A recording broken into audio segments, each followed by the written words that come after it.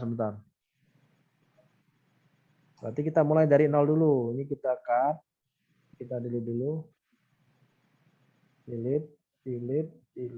Nah, kalau dia mulainya dari 0, berarti kan dia bisa dari 1, 2. Berarti kan kalau X-nya 0, maka bisa aja Y-nya 0, 1, 2, 3.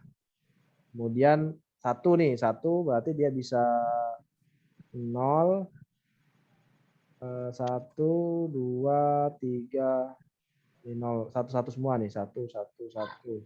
Jika X-nya berapa lagi? 2, 0, 1, 2, 3. Kemudian yang terakhir saat X-nya 2, saat X-nya 3, 2, 3, 4. Maka ini bisa 0, 1, 2, 3. Nah, ini. Berarti Itu ini rumusnya. Kenapa? yang 0, 1, 2, 3 itu apa, Pak?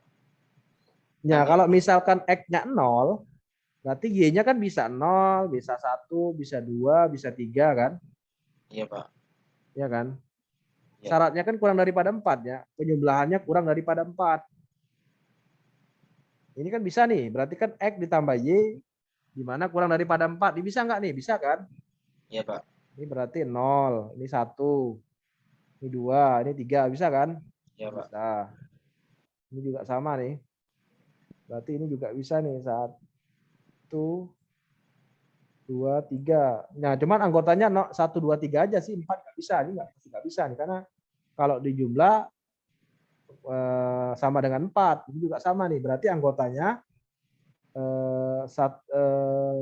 ini kalau ini 2 sama 3. Ini nggak bisa kan? Kalau ini kan nggak bisa nih.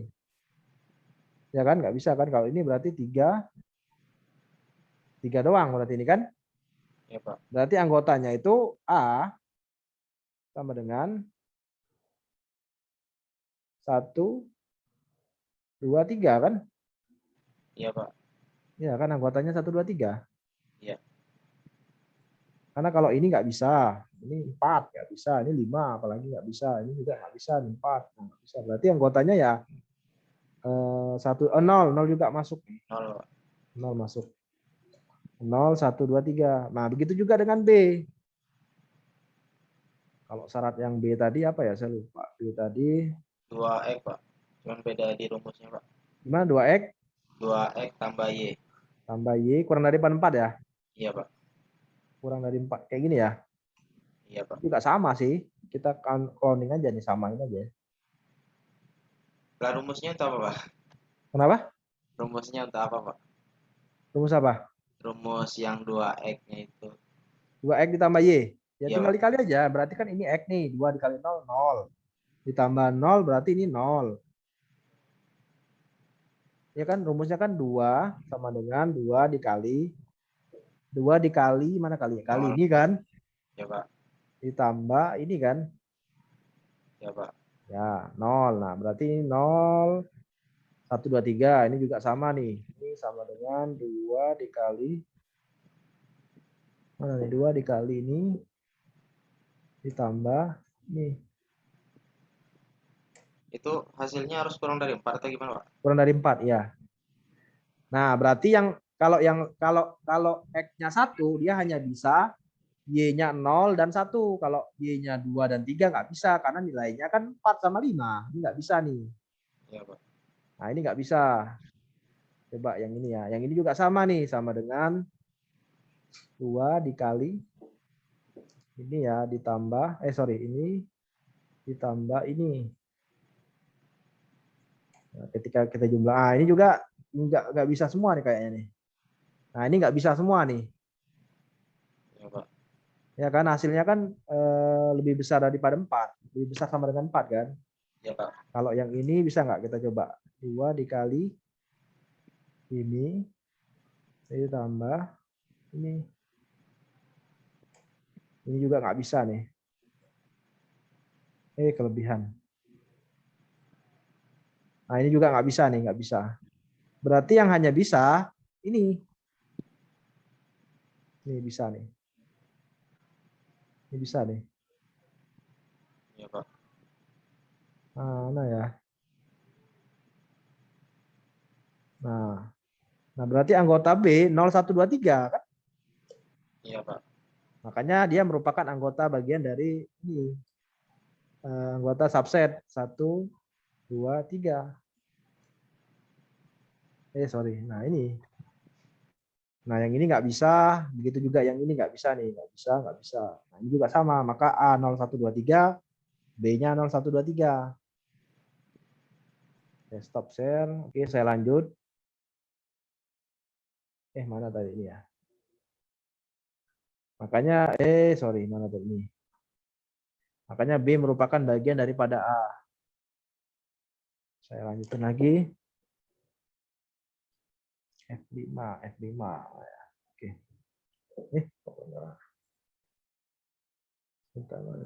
Oh, ini. Gedein lagi. Oke. Nah, ini. Nah, bahwa terbukti kan B merupakan bagian daripada A. Nah, contohnya lagi. Ini tadi pelajarin aja ya.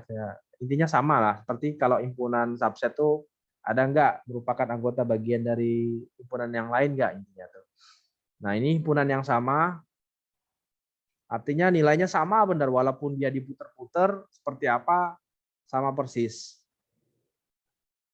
Nah, contohnya seperti ini. Jika A sama dengan 0,1 dan B X di mana X buka kurung X dikurang 1 sama dengan 0. Nah, maka kesimpulannya A merupakan himpunan yang sama dengan himpunan B. Karena ini nilainya 0,1 nih. X buka kurung X dikurang 1 ya 0 atau 0,1. Contoh soal yang kedua. Jika A 358, B-nya 5,3,8. Ya sama, A merupakan himpunan dari B.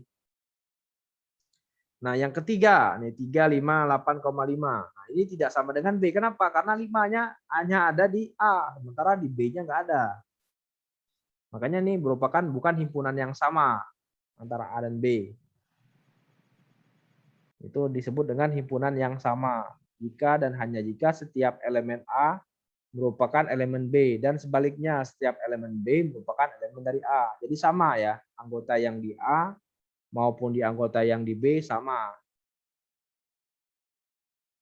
358 misalkan contoh. Nah, kemudian yang B-nya 5,38. Nah, ini kan merupakan anggota yang sama, baik himpunan A dan B sama. Nah, yang nomor 3 enggak. Kenapa enggak? Ya 5-nya cuma hanya di A, sementara di B-nya enggak ada, makanya dicoret. Jadi dia tidak sama. Oke, saya lanjut. Lanjut ya. Iya, Pak. Nah, ini yang dinamakan himpunan ekivalen. Himpunan ekivalen ini apa sih? Himpunan A dikatakan ekivalen dengan himpunan B jika dan hanya jika kardinal keywordnya. Kardinal dari kedua himpunan tersebut sama. Jadi jumlah anggota di himpunan A maupun di himpunan B itu jumlahnya sama. Ini disebut dengan himpunan ekivalen ya. Contohnya seperti apa? Seperti ini. Misalkan saya punya A, anggotanya adalah 1, 3, 5, 7. Kemudian himpunan B saya punya anggota A, B, C, D. Nah, ini disebut sama, ekivalen, kardinalnya sama. Karena A ini jumlahnya adalah 4. 1, 3, 5, 7. Ada jumlahnya ada 4 kan. Di B, A, B, C, D. Jumlahnya juga ada 4. Makanya dikatakan sama. Baterainya mau habis, saya cas dulu. Nah, ini disebut dengan himpunan yang ekivalen. Lanjut.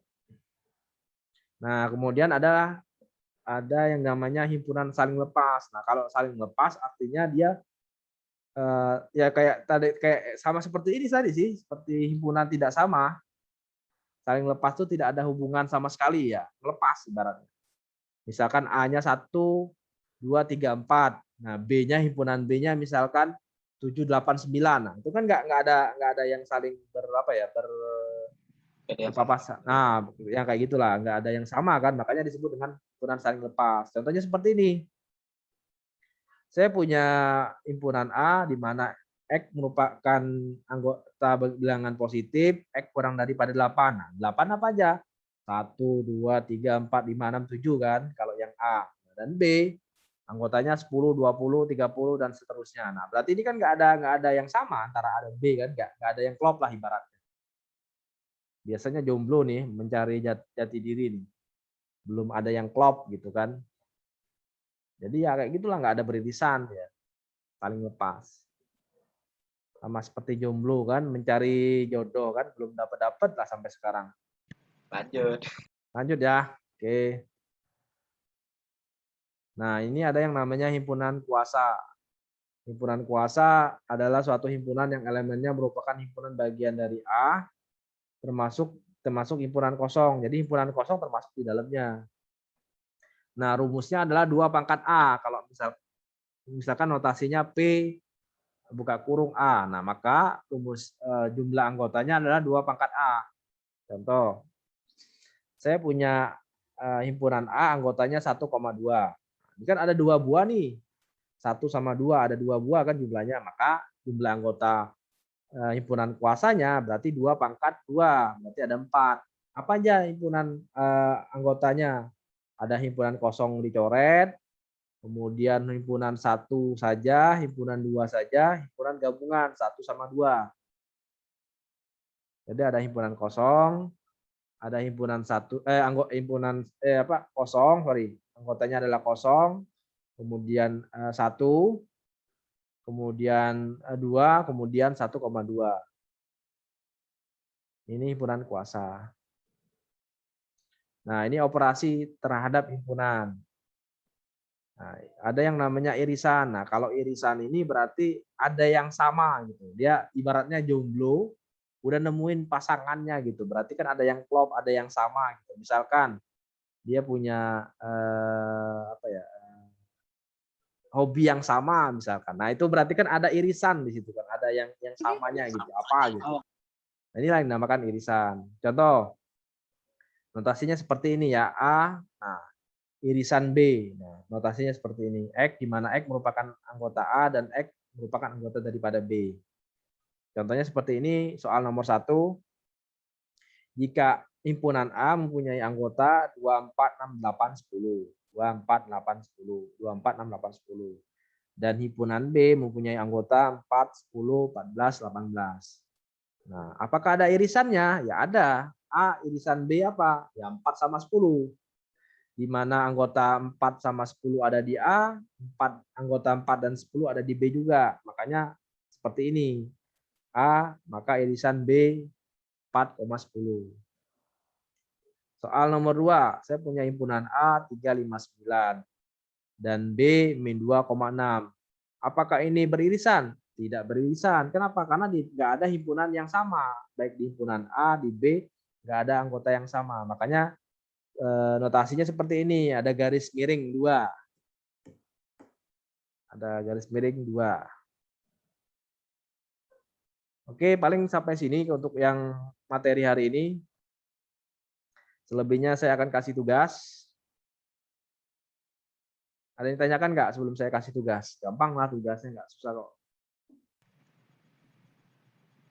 Nggak ada kayaknya, Pak. Nggak ada ya, aman ya. Oke, sebentar. Sebentar. Oke, saya kasih tugas dulu. Bentar, saya buka netpin-nya dulu. Tugasnya buat program. Jadi program buat program irisan lah, irisan. Bentar, saya lagi buka netpin-nya.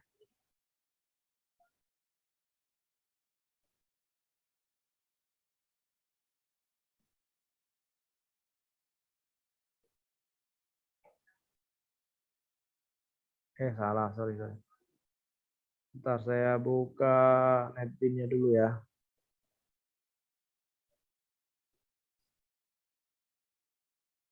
Ada nggak ya di sini ya? Saya lupa ya. Kayaknya di laptop saya yang lama ada. Ini bukan yang laptop baru, nih kosong semua di sini. Ada ini apa? Ada nggak ya?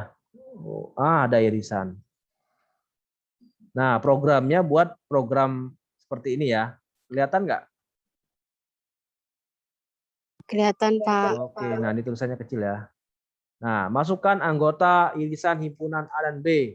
Masukkan jumlah anggotanya. Misalkan saya punya 5 anggota. Masukkan jumlah anggota bilangan B. Jumlahnya misalkan yang satu ada 3. Nah, masukkan anggota-anggotanya. Misalkan yang himpunan A 1, 3, 5, 8, 10 misalkan ya. Kemudian himpunan B-nya misalkan 3, 4, sama 6. Nah, ntar dia bakal keluar seperti ini. Jika dia memang ada irisannya, saya kan himpunan A-nya kan 1, 3, 5, 8, 10. Yang B-nya adalah 3, 4, 6. Nah, berarti kan ada irisannya kan antara himpunan A dan B, yaitu anggotanya yaitu 3. Ini 3. Makanya keluarnya adalah 3. Nah, namun kalau misalkan dia tidak beririsan, contoh saya running lagi ya. Masukkan banyak kardinalitasnya. Himpunan A misalkan 5. Kemudian himpunan B misalkan 4 lah misalkan. Nah, anggota A apa aja? Anggota A misalkan 1, 3, 5, 7, 9 misalkan. Kemudian himpunan B misalkan 2, 4, 6 ada nggak ada ya? 6 sama 10. Nah, ini kan nggak ada irisan kan? Makanya dia outputnya A saling lepas B. Nah, coba buat program seperti inilah, contohnya seperti ini ya. Jadi dia kalian masukin jumlah anggota A itu ada berapa banyak, di B ada berapa banyak, kemudian sistem bakal mencari nih irisannya di mana saja kalau ada irisan. Kalau misalkan tidak ada irisan, maka dia outputnya adalah saling lepas seperti ini. Nah, untuk jumlah anggota bisa aja misalkan jumlah anggota yang A ini jumlahnya 4 misalkan. Jumlah anggota yang B misalkan 10, itu bisa aja, nggak mesti harus jumlah yang A itu lebih banyak atau B-nya lebih sedikit, enggak. Jadi tergantung dari user. Contoh lagi, misalkan himpunan A-nya misalkan lebih sedikit nih, saya 3 nih ya. Himpunan B-nya misalkan 5 misalkan. Nah, itu tergantung dari user. Misalkan ini 1, 3, 5 misalkan. Kemudian himpunan B-nya 12, misalkan saling lepas lah ya, 10 misalkan. 1 misalnya enggak usah saling lepas lah. Kemudian aja lah 1, 5 misalkan. Kemudian 7. Nah, dia bakal nyari yang samanya yaitu 1 di sini kan. Himpunan yang apa namanya itu yang irisannya adalah 1. Program bakal nyari. Nah, inilah tugasnya buat program. Ada yang ditanyakan nggak terkait tugas? Jadi buatlah program irisan dengan menggunakan bahasa pemrograman Java. Ada yang ditanyakan? Keluarannya sama kayak gitu ya, Pak? Sama kayak Ya, betul. Sama persis. Jadi dia bakal nyari itu bilangannya nih beririsan nggak gitu. Atau saling lepas. Kalau beririsan nilainya apa aja, anggotanya apa aja yang beririsan tersebut. Gimana, ada yang ditanyakan terkait tugas? Gampang. Ini masih dasar nih. Deadline, Pak. Deadline, kapan maunya? Minggu. Malam lagi, Pak. Kenapa? Malam lagi. Malam ini boleh. Sanggup? Minggu depan baik Pak, bisa gak Pak? Besok lah, Pak. Besok minggu depan. Yang mana nih jadinya? Depan Pak. Ya udah, enggak apa-apa. Minggu depan, Pak. Jadi minggu depan silakan. Jadi konsepnya nanti kalian kerjakan masing-masing ya. Nggak usah ada laporan, nggak usah. Nanti prakteknya nanti program yang kalian buat, nanti saya acak kodenya. Kalian buat lagi gitu. Kayak seperti sebelum-sebelumnya. Jadi silakan kalian buat dulu codingannya, buat sebagus mungkin. Nanti minggu depan saya uji coba, saya tes. Nah, kalau misalkan udah berhasil, nah nanti saya otak-atik. Nah, kalian buat lagi gitu codingannya. Gimana? Sanggup? Sanggup, Pak. Sanggup, gampang. Kalau perlu remedial sampai tuntas. Ini baru irisan, belum yang lain-lain. Masih banyak, tenang saja.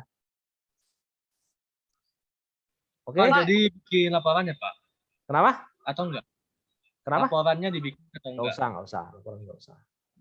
Jadi nantinya kalian buat dulu masing-masing. Kalian uji coba. Kalian yakin udah benar. Nah, nanti saya akan uji program yang kalian buat ini udah benar atau belum, itu yang pertama. Nah, kalau misalkan udah benar, nah nanti saya uji yang kedua. Uji kedua itu ya paling saya ngapus kode lah, saya edit dikit-dikit lah kode-kodenya. Nah, kalian buat kodenya lagi gitu. Agar programnya sesuai dengan yang kalian buat. Bisa kan? Insya Allah bisa, Pak. Oke. Ada yang tanyakan? Aman, Ada Pak. yang- Aman ya. Oke. Kalau nggak ada yang tanyakan, saya tutup nih. Jadi tugasnya buat program. Ya, itulah materi saya mah disuruh buat program. Saya nggak hanya sekedar teori, tapi kalau harus praktek. Saya nggak ngajar kalkulus. Kalau saya ngajar kalkulus sudah saya suruh buat program. Jangan, Pak. Jangan, Pak. Kalau Alin belajar apa Alin? Hitung-hitungan juga, Pak. Sama kayak kalkulus. Nah, ada disuruh buat program nggak? Alhamdulillahnya enggak, Pak. Nah, alhamdulillahnya nggak ada ya. Saya nggak ngajar Alin tuh Pak, saya ngajar Alin. Kalau nggak ada yang tanyakan saya tutup. Oh, enggak, saya tanya dulu ya siapa ya? Wiranata hadir nggak? Wiranata? Kalau nggak saya tulis ini nggak hadir nih. Alpa berarti ya. Wiranata hadir nggak? Nggak hadir ya. Saya coret berarti.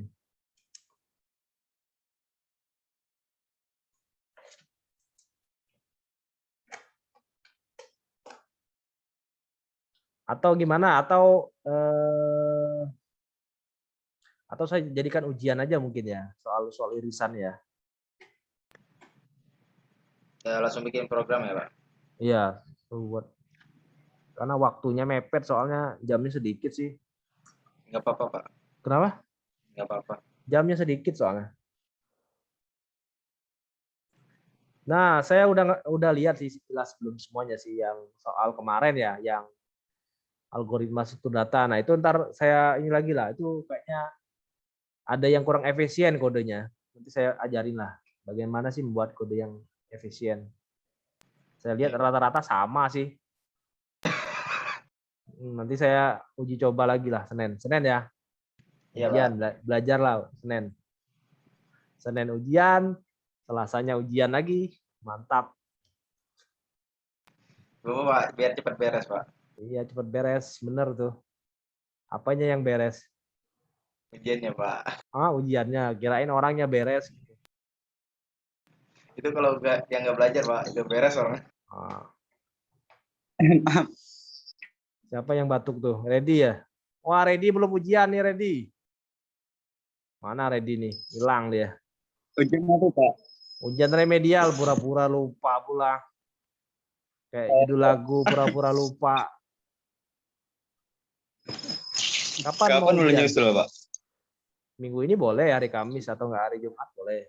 Saya kosong. Kamis ya? Di ruangan ya? Insya Allah Kamis, Pak. Oke, di Ya, sini Pak. ya. Apa sekalian remedial yang kedua? Remedial apa kuliah, Pak? Ya, habis remedial Pasti, lagi kok gitu. cuma- Habis remedial lagi gitu. Aman ya? Oke lah kalau nggak ada yang ditanyakan. Ada lagi yang ditanyakan nggak? Tenang, masih banyak materi kita untuk bisa dibuat program. Nggak ada kayaknya, Pak. Oke, kalau nggak ada saya tutup ya. Ya, Pak. Saya tutup, saya akhiri. Assalamualaikum warahmatullahi wabarakatuh.